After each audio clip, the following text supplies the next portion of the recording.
Hey guys, it's Stephen here, welcome back to another video. A video with a smile on my face. Manchester City have beat Southampton 3-1 in the final game of 2018, and now that lead is only 7 points, so maybe we can actually pull it back. But anyway guys, this video is actually sponsored by OneFootball, as you can see below. Go and download the app because it's really good, I promise you. I've been using it for about a year and a half now, and essentially it's my go-to app for Man City news and stats and all that kind of stuff, and it's free and it helps support this channel. So go to the link in the description below, download that app and do yourself a favour.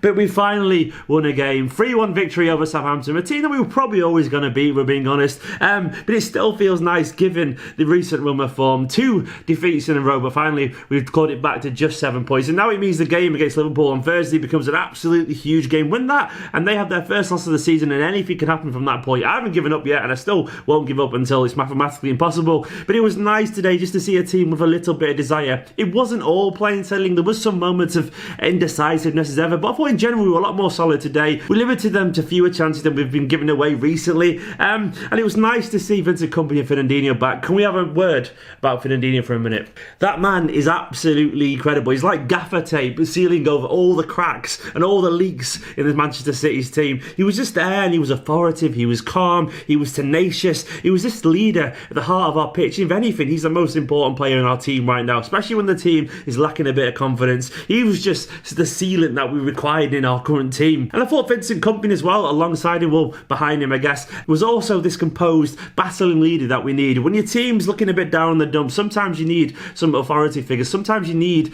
some leaders. And Vincent Kompany, obviously with all the experience, his tenacious approach to the game, and his just general kind of aura really helped the team today. Having him there, having Fernandinho, having David Silva, 3 of our biggest stars there, and all playing well today, that just really helped us. I thought we started the game fantastically. It didn't carry on forever, but we came out looking sharp. We were first to the ball. We were, in general, just blessed with energy again, the kind of energy we haven't seen for a while. We had energy on the front press as well. We were closing players down. We were kind of cutting off angles for passing. And in general, we swarmed over Southampton. And eventually, the goal came from the now kind of weirdly haired David Silva. I'm loving this newly haired David Silva. Hoping by the time we get to May, he's winning some trophies. Hopefully, with his mop of hair back, lifting something. That's all I want for next year. Someone please make it happen. But he was good as well. Never mind the goal. We should have scored one earlier, but it didn't matter in the end. Though immediately it looked like typical City was about to strike when Højbjerg scored that goal.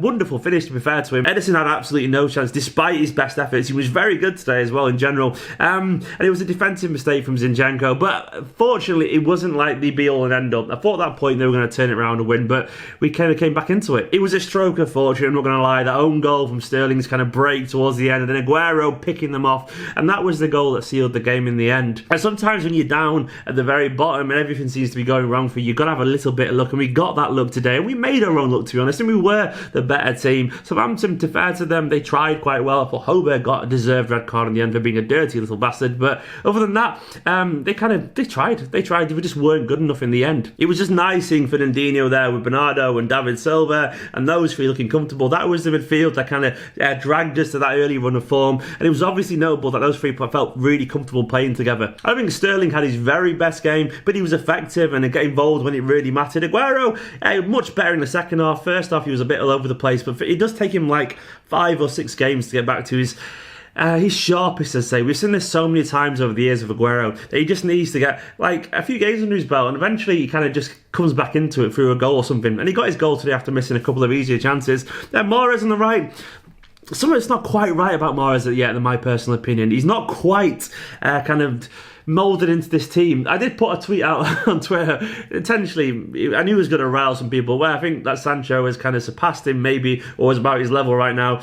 That's a different story, but the point I was making there is that it doesn't feel like Mahrez has yet justified his fee. He's a very good player and there's plenty of time for him yet, but I feel like he still could be doing a little bit more. As it stands at the moment, I'm always a lot more happier when I see Sane on the team sheet, put it that way. I've got nothing against Mahrez, a very good player, and there's still time for him, but he just needs to do a little bit more to justify that fee. Defensively, I thought Danilo had a good game. It was nice to see him get a run out, and I thought he really helped with the press in the first half. Loads of energy, probably the energy that Kyle Walker's lacking at the moment due to how many games he's played. It was nice for Walker to get a break. That will actually help Walker's form, being able to sit on the touchlines for a few weeks, maybe a few games at least, and Danilo coming in there.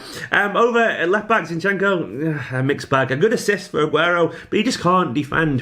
That mistake for their goal, I'm not really really buying that as being a left back kind of playing out of position problem. That was just a poor technical equality kind of problem, really. He's a midfielder by trade, so he should be able to receive the ball and the pressure. Maybe it wasn't a great pass from Kompany, but he should do better than that. I'm dreading the idea of him playing against Liverpool at left back. Hopefully we can find a way around that. I'd much rather Walker at right back and Danilo at left back. At least we've got a bit of physicality and a bit of pace there, which Zinchenko doesn't have it at all, really. But in general, we got the 3 points. We kept up with Liverpool. It's going to be a very difficult season, but there's some encouraging signs to say that maybe we can do this. But let me know what you thought of the game in the comments below. It's just nice to sit here after a victory for the first time in what feels like forever. It's only been about 2 weeks, but it feels like ages, doesn't it? Anyway, guys, go and download OneFootball in this link in the description below. Hope you all have a wonderful new year too. At least you can go into the new year with a slight smile on your face before Thursday's game against Liverpool. Anyway, I've been Stephen. Drop a like on this video, subscribe if you're new to this channel, and I'll see you in 2019. That sounds exciting, that, doesn't it?